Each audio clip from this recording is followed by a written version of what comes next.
जय हिंद सर। जय हिंद। जबलपुर में सबसे पहले बहुत बहुत स्वागत है आपका। धन्यवाद। हम सभी जो भी अन्ना जी के समर्थक यहाँ पे, अन्ना जी के देशभक्त, हम यहाँ पर आप सभी का तहे दिल से स्वागत करते हैं, वंदन करते हैं।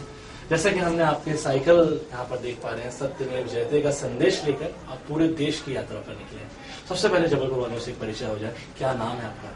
बालचंद्र राजपूत। राजपूत जी, क्या उद्देश्य, क्या लगा आपको कि जहाँ लोग यहाँ शहर में इतना पैसा खर्च करते हैं, इतना पैसा रखने वाले हैं, तो वहाँ पर एक महज साइकिल से आप अपनी मेहनत से पूरे देश का भ्रमण कर रहे हैं, क्या संदेश देना चाहते हैं? संदेश मेरा भ्रष्टाचार से देश को मुक्ति मिले और जनतंत्र, सही मायने में जो जनतंत्र है वो हमारे देश में लागू हो, क्योंकि जनतंत्र एक जनता का ही मंच होता है। जो जनता के अधिकार पूरी तरह जनता को मिलने चाहिए, पर ऐसा कुछ भी नहीं होता है जी।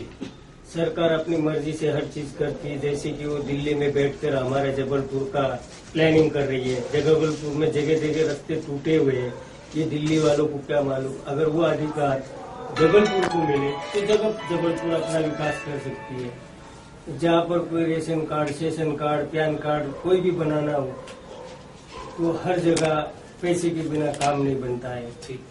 और दूसरी बात ऐसी है कि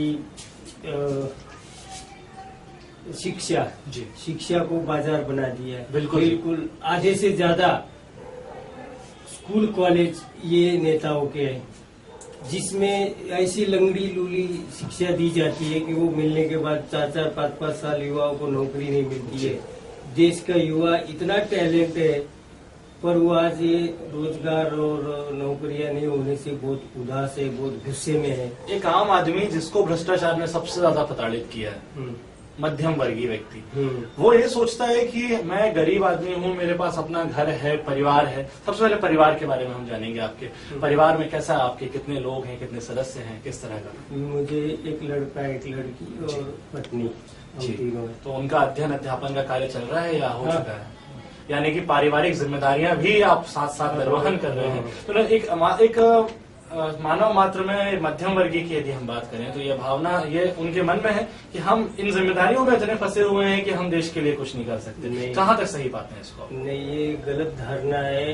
अगर करना है तो मुझे भी फैमिली है, मैंने क्यों नहीं सोचा। बिल्कुल सही। पर हमारे देश के आजादी के लिए, अंग्रेजों को देश से निकालने के लिए 7 लाख लोगों ने अपना बलिदान की दिया, बराबर है। बिल्कुल। तो हमारा फर्ज है उस बलिदान को और भी सार्थक करें। जी। उनका जो सपना था वो सपनों का भारत निर्माण करे, पर आज ऐसा नहीं है। आज पूरी तरह उल्टा हो गया, बिल्कुल उल्टा। जो गांधी जी ने, नेहरू जी ने, या जिन्होंने भगत सिंह जी ने या सुभाष बाबू ने जो सपने देखे हैं, उनके सपनों का 1% भी भारत नहीं है। जी। बिल्कुल गलत है, सारा गलत है। सिर्फ भ्रष्टाचार, नेता बस अपने घर भर रहे। इनका एक ही मंत्र है, जमकर लूटेंगे, अगर विरोध करेंगे बांध कर कूटेंगे। ये इनका धर्म है। निश्चित। और हम डरने वाले नहीं हैं नहीं, हमारे मन में राष्ट्रभक्ति का उत्साह है। हम आज भी अपनी नायलॉन रस्सी अपने हाथ से खरीद के ला सकते हैं। क्या बात है। और उसके लिए हमें तैयारी भी है, कभी भी कहीं भी। देश हित के लिए, अपने हित के लिए नहीं। मुझे अपने बच्चों से ज्यादा मुझे देश का दुख ज्यादा है। निश्चित रूप से यही भावना रखने वाले अन्ना के समर्थक हो सकते हैं, अरविंद जी के समर्थक हो सकते हैं। अरविंद जी की यहाँ पर बात हम करेंगे। अरविंद जी से भी उतना ही इत्तेफाक रखते हैं आप जितना कि अन्ना जी से? जरूर। निश्चित रूप से। कुछ लोग ऐसी भ्रांतियां फैलाते हैं कि अन्ना अरविंद अलग अलग हो गए हैं, या ये बातें सिर्फ मुझे लगता है देशभक्ति की भावना को खंडित करने ही की जा सकती है, इसके अलावा और कोई इनका उद्देश्य नहीं होता। अरविंद और अन्ना जी दोनों में कोई अंतर पाते हैं? ये अंतर वही लोग मापते हैं जिनके घर में हर रोज झगड़े होते हैं, जो आपस में लड़ते हैं। क्यों कि अन्ना और केजरीवाल जी बहुत दूर दूर के प्रांत वाले, पर उन्होंने सिर्फ रास्ते अलग चुने। लक्ष्य तो हमारा एक ही है कि हमें देश में सुख शांति लानी है, जनता को सच्चा जनतंत्र दिखाना है, और प्रजा के सुख के लिए वो दोनों अपने अपने तरीके से कोशिश कर रहे हैं। और जो भी देश में इस तरह की कोशिश करेगा वो अन्ना समर्थक है, वो केजरीवाल समर्थक है। निश्चित रूप से।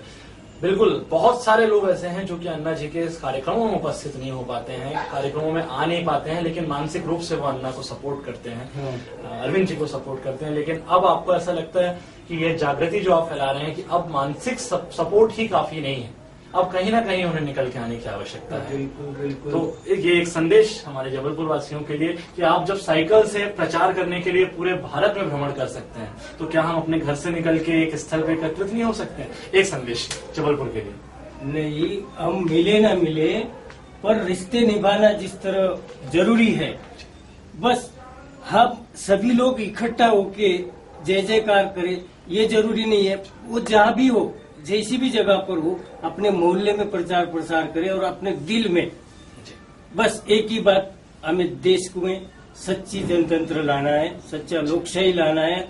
और जो गरीब दुखी, ऐसा नहीं है कि आदमी गरीब और ये आपके मिडिल क्लास ही दुखी है, अमीरों को भी तो लाचार बना रखा है। उन्हें भी अगर कुछ करना है तो पहले इनको देना पड़ता है, सारी चीजों की दलाली देने के बाद इनको लाइट की परमिशन मिलेगी, जमीन खरीदी की परमिशन मिलेगी, और फिर उनके परसेंटेज शुरुआत से लेकर आखिरी दौर तक। निश्चित रूप से आपकी जो मुहिम है, जिस तरह से आप साइकिल से पूरे देश में जन जागृति फैलाने निकले हैं, आपका उद्देश्य अधिक से अधिक जितना भी आपने सोचा हो, हर व्यक्ति, हर मानव की भावना आपसे जुड़ेगी, इसी आशा के साथ इंडिया अगेंस्ट करप्शन जबलपुर बहुत बहुत शुभकामनाएं आपको देता है। देश के नव निर्माण के लिए जो आपका योगदान है निश्चित रूप से वंदनीय है। इंडिया अगेंस्ट करप्शन आपको सैल्यूट करता है। और इंडिया अगेंस्ट करप्शन के इस जबलपुर ऑफिस में, जैसा कि आप देख पा रहे हैं, हमने यहाँ पर यह आजमाया, यह देखा कि आज आपसे जितनी खुशी हमें यहाँ मिलकर हो रही है, शायद अरविंद जी से जब मिलकर हुई थी, मैंने अरविंद जी से भी मुलाकात की है, तब मुझे जितनी खुशी हुई थी, आज उससे कोई कम खुशी मुझे नहीं है। ये एक देशभक्त ही ऐसा हो सकता है, जो पता चलता है कि एक साधारण आदमी भी सेलिब्रिटी हो सकता है। निश्चित रूप से बहुत बहुत धन्यवाद राजपूत जी, बहुत अच्छा लगा आपसे मिलकर के। जय हिंद।